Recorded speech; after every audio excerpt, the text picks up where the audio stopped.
পরকাল বা আখিরাত হলো মানুষের মৃত্যুর পরের জীবন। সেটিই আসল স্থায়ী ঠিকানা। এটি ইসলামের সবচেয়ে গুরুত্বপূর্ণ বিশ্বাসগুলির মধ্যে একটি। পরকালের এই যাত্রাটি মৃত্যুর পর থেকে শুরু হয়ে কিয়ামত পর্যন্ত এবং জান্নাত বা জাহান্নামে পৌঁছানোর পর শেষ হয়। মৃত্যু বিভিন্ন কারণে হতে পারে, বয়স, অসুখ, দুর্ঘটনা বা আল্লাহর বিশেষ ইচ্ছায়। সব ধরনের মৃত্যুই আল্লাহর পরিকল্পনা এবং ইচ্ছার অধীন। মৃত্যুর আগমনের সময় কোনো পূর্বাভাস বা বিশেষ সংকেত দেওয়া হয় না। মৃত্যু কোনো কিছুই পরিকল্পনা বা দেরি না করে আচমকা হঠাৎ করেই ঘটে। মৃত্যু হচ্ছে দেহ ও আত্মার বিচ্ছেদ। মৃত্যুর পর আত্মা শরীর থেকে বের হয়ে যায়। এই সময় শরীর একেবারে অজ্ঞান হয়ে যায়, কিন্তু আত্মা অব্যাহতভাবে জীবিত থাকে। আত্মা পরবর্তী জীবনে চলে যায়। সেই জীবনের নাম কবরের জীবন বা বারজাখের জীবন। বারজাখ মৃত্যুর পরের ও কিয়ামতের আগের মধ্যবর্তী স্থান। পৃথিবীর যত মানুষ মৃত্যুবরণ করবেন, কিয়ামতের আগ পর্যন্ত এই বারজাখ বা কবরের জীবনে তাকে থাকতে হবে।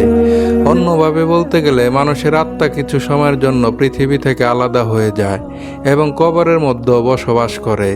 বারজাখের জীবন কবরের জীবনের সাথে যুক্ত। এই জীবন কিয়ামতের দিন পর্যন্ত চলতে থাকবে।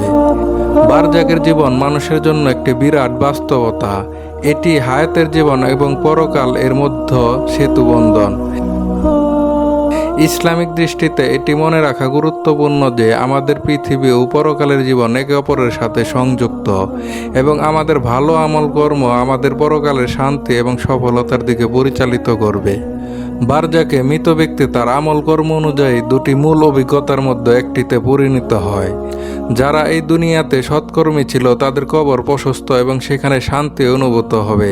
তারা জানবে তাদের পরবর্তী জীবনের জন্য সুখ অপেক্ষা করছে। যারা পাপী ছিল তাদের সেখানে কষ্ট অনুভব হবে। তারা বুঝবে যে তাদের পরবর্তী জীবন খুব কঠিন হতে চলেছে। মৃত ব্যক্তির আত্মার সাথে জীবিতদের একটি সম্পর্ক থাকে, তবে এটি সাধারণত ভৌতিক বা শারীরিকভাবে নয়।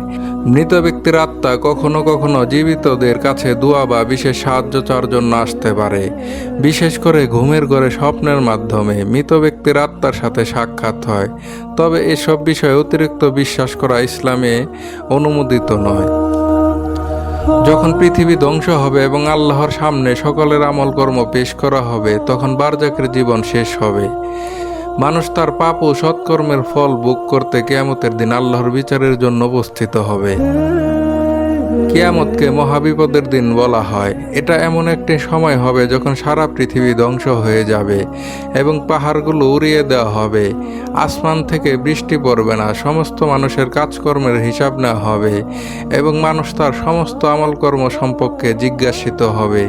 সেই দিনকে হাসর বলা হয়, যেখানে সৃষ্টিকুলের সব মানুষ একত্রিত হবে এবং তাদের ঈমান ও কাজের ভিত্তিতে পুরস্কৃত বা শাস্তি পাবেন। এটি পরকালের সবচেয়ে গুরুত্বপূর্ণ ঘটনা। কিয়ামতের দিন বিচার হবে এবং সেই বিচার অনুযায়ী মানুষের পরবর্তী গন্তব্য হবে জান্নাত অথবা জাহান্নাম। আর এই বিচার কাজটি শুরু হবে হাসরের মাঠে।